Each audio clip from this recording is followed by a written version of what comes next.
Don't you just love that weird cat, fox, dog, rabbit thing? I mean, what even is Eevee, and how did it come to be what it is? I mean, it was the first Pokemon to have varying evolutions and evolve into multiple types at that. And even today, it still holds the champion title of the most possible evolutions. And to clarify, that is, evolving into interesting and actually different Pokemon. Eeveelutions and alchemy's differences don't count. And while I was going to do my own convoluted Eevee thing to kick off Eevee month, which is a whole month of videos dedicated to Eevee that I'm now officially announcing on the channel and was planned for 2 months ago, but then a pandemic happened. Health always gets in the way of my plans. Anyway, a Dr. Lava approached me with a freshly translated article from 2018, Japan, wondering if I'd like to make a video on it, and I said yes. That's right, Lockstin, and y'all can check out the full translation on my website. There's a link in the description.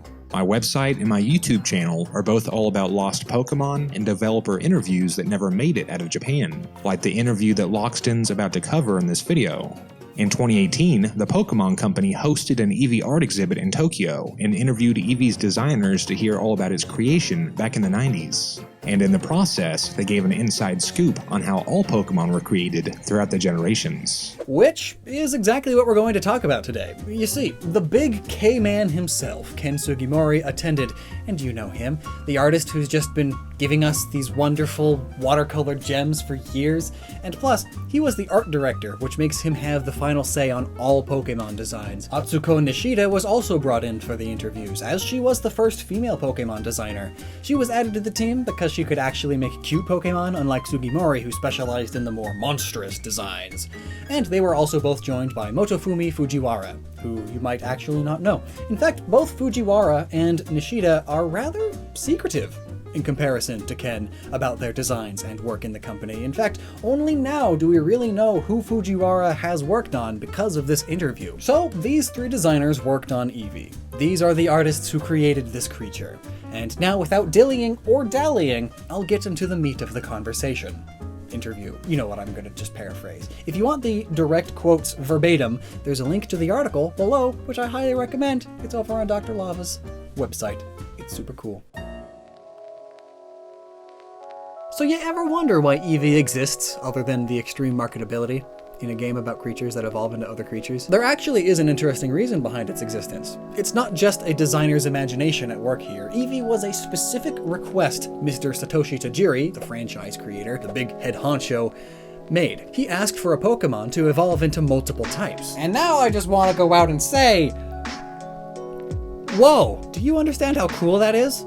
Even way early on in the development of the franchise, they were doing extreme things. I mean, it's easy to imagine it like, hey guys, I made a boring Pokemon and can't come up with what it should turn into. I have a few ideas though, a dog that's spiky, maybe a wet dog, or a very hot dog. And then some interns were like, why not all of them? And thus Eevee was born. But no, Eevee was actually built from the ground up with this idea in mind. That's really cool. It's why the name Eevee is the name Eevee. It sounds like it's just the first letters of evolution. Eevee. And that naming, of course, was wholly intentional, as Sugimori confirms in the interview. So this whole Gen 1 Eevee line was 100% planned on having these fancy multiple evolutions. In fact, this is why it's such a boring, generically cute Pokemon. I am talking about Eevee specifically there though, not the Evos. Eevee was actually designed to be plain, according to Fujiwara, who is the main designer of Eevee specifically. It was his idea to make the creature simple and indistinguishable from real-life creatures. So Eevee is not a cat, Eevee is not a fox, Eevee is not a rabbit or a dog.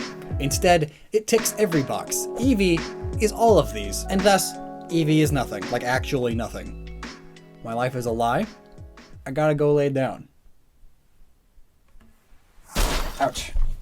Oh wait, I gotta finish the video first. Who knows what other life-changing information we might find here. Eevee was created in a way to specifically be something that people already have in their memories, if that makes sense. It's a weird way of saying that it's familiar. Let's put it like this. The idea behind Eevee's design is that it is a creature you think you've seen before. Like, perhaps you have a vague recollection of stumbling across such a creature while out camping, or at your grandparents' place by the wilderness. The idea was to make as many kids say, I saw one of those one time out in the countryside. Even though, of course, they didn't, because Eevee is not real. Basically, by making it as generic mammal as it is, it looks familiar, like it just works. And that any kid who happens to see a cat, dog, coyote, rabbit, fox, wolf in the distance would remember such an event upon seeing Eevee for the first time. Mr. Fujiwara wanted something with 4 legs and a fluffy appearance, and well, he made that for sure. Just look at the original sprite. It's half fluff, half cute. Also, as a side note,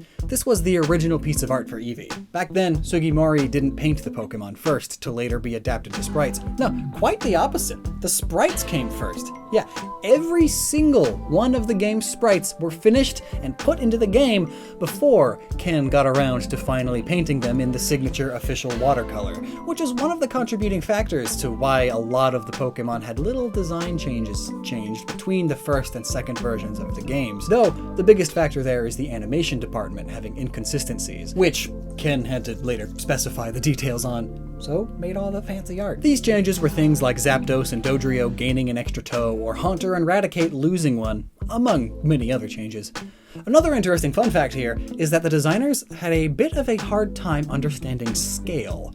Fujiwara was asked if his original idea was to have Eevee be a small creature that then turns into many large animals, some almost a meter, and in response, Sugimori stated that they were still just learning how to design Pokemon. It wasn't until they saw the creatures in the anime next to humans that they realized a meter is actually pretty big. But yes, this means they created Pokemon without even thinking about their height, really. At least not, proportionally to people and the rest of the Pokemon. So, while the Pokedex has official heights in it, those weren't created until later. Though, I have always wondered how Pokemon are measured. Is it head to tail? Tips of the ears to the floor? What about when measuring snakes and fish? Interestingly enough, when Eevee was created, the design team didn't have the intention of it evolving specifically into water, fire, and electric type. However, they were not even really confident on if they had even chosen these 3 types to begin with. I guess that's what 23 years of making Pokemon does to you. You forget some stuff. However, they do remember how they came up with the evolution stone mechanic. It wasn't until much later on in development that it was implemented, meaning, of course, that it was not chosen as a part of Eevee's initial character and design. It full on is just a gameplay mechanic. They wanted the player to be able to actually choose which one they got, rather than having a possibility of getting one you didn't want on accident. And then they changed it immediately with Gen 2. Espeon and Umbreon evolve based on if it's day or night, which is totally accidental, and don't even get me on how Sylveon messes with this whole thing. But speaking of Gen 2, Gen 2 brought with it colored sprites. Up until now, they had been working in black and white. In fact, the Umbreon and Espeon mons were both designed in black and white. It wasn't until Sugimori's final checks where he added the color. Based on this interview, it seems Ken Sugimori decided most, or maybe even all, of Gen 1 and 2's Pokemon colors. You see, Pokemon were created in black and white by the individual designers, but it was later that Ken Sugimori decided what color they'd be with his watercolor art. They weren't really concerned with color until the Super Game Boy came out in 1994, as it was capable of reading and injecting color into Game Boy games, which were of course mostly black and white. And of course, Gen 2 came out with Game Boy Color capabilities, but it's like they are working on the black and white Game Boy game, and they overhear that the Super Game Boy is in development, and they might get an anime deal, and they thought, oh gosh, Eevee needs a color. It's boring. It's a plain animal, but it needs a color. What color is boring? Oh, brown. Got it. Though interestingly, its Gen 2 shiny is nearly entirely grayscale, or it's a greenish gray. That may also be a reference to it being a super boring color on purpose. They continue to objectify poor Eevee's evolutions as sprites instead of living, breathing Pokemon, and of course, bring up the limitations of the Game Boy getting in the way. Meaning, as more and more artwork was done outside of the sprites, they finally really started getting the design down. Sugimori even said, yeah, it got cuter and cuter. They also talk about how the anime was very influential in all of the Pokemon's designs, changing how they made the sprites look in the following games. Ken actually had an article talking about this in a newspaper that explained how the anime had the Pokemon doing very human gestures and other movements that were somewhat limited by the creature's shape. Like Pikachu. It was short and round, but as the anime used it more and more, it got slimmer and longer to mimic human movement. So ultimately, Pikachu's slimming was done to make Pikachu easier to animate and to give life to. Now you know. The change done to Haunter going from 4 to 3 fingers is also a part of that. It's to save on animation costs. The anime, like it or not, is very important to Pokemon. I mean, it does make a lot of money. Think of the merchandising. Please buy my merch, noggin.net. But back to Pokemon design. Nowadays, with 3D being the art style of the games, Sugimori and his team of designers actually draw the Pokemon first, then send it to the 3D modeling team.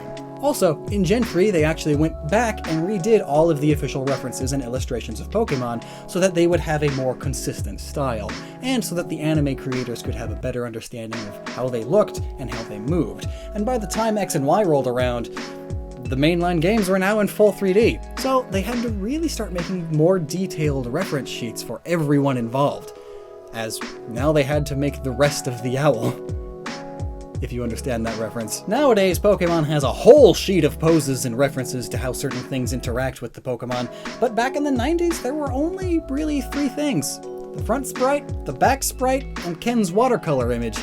And this is what led to many of the changes today. Let's look at Charmander, the example that Dr. Lava makes in his article. Have you ever noticed that it has a little spike on the back of its neck? Well, you do now. However, over the years it was forgotten because it was pretty easy to miss, even in the 90s. Nidorina had an extra spike at first, but then later, both just vanished. But speaking of modern times, Sylveon is the newest Eevee as of now, and they talked about it a bit, as well as the other newer Eevees. And I really want to drive this point home so much. These games are products of their time. I think designer Nishida said it perfectly, and I quote, "Of course, each Pokemon is influenced by the region and configuration of the game they're created for, but as far as innovation, I'd say Sylveon. We really wanted to emphasize its fairy theme." Essentially, she's talking about how every game has weird Pokemon that really don't fit the whole picture, but they do fit with the region specifically, or the new game mechanic, or something like that. And Eevee is the poster child of special stuff. I mean, it's got stone evolution, day and night friendship evolution, happiness, which is raised by cleaning and petting it, moist leafy rocks, cold rocks in specific locations. It's all to show off new aspects of the region or game. However, there's one thing that Game Freak really likes to stick with to a point, and it's their lore building. Thankfully, the interviewer asked them how they come up with some of the dex entries and how they tie into the designs, and well, they essentially say that they really didn't think of dex entries until everything else was figured out about it, basically until it was done. They just wanted cute animals and then figured out a way to explain them after the fact. In fact, a lot of the times, the designers themselves don't get to come up with the dex entries at all. They leave that to the writers and the lore expert. Now there's a dream job. Interestingly enough, Pokemon nowadays actually has a team specifically for each part of developing both Pokemon and the world they inhabit.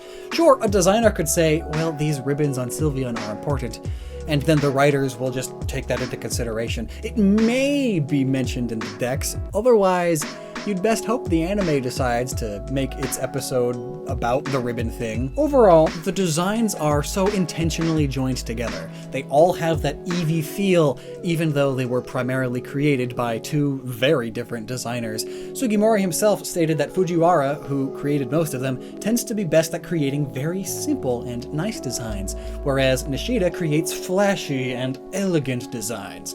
And she's the one that designed Vaporeon. And you can definitely see that Vaporeon is the flashiest and definitely the most elegant of the group. But as a whole, they still all merge so well with Eevee's plain and simple features. Some other interesting points that you need to know if you're an Eevee fan is that the interviewer asked about Eevee's future. Any other Eevee evolutions? With Sugimori responding, "You want to see a bug type or something?" And then everybody laughed. That's how they feel about your Eevee requests and your Eevee fan art. They laugh. Really though, I'm over here like, yes, I'm sure everybody would like that, but I guess that's true. Eevee is dead. Well then, I hope you enjoyed this look into a 2-year-old interview. If you want some more videos like this, let me know down below, and be sure to check out Dr. Lava's site. It's awesome, and also, he's got some really high-res images of these Pokemon that didn't exist in the public until this interview. It's awesome, and so are you. Until next time, never stop using your noggin. Who lived? Oh, the worst ones.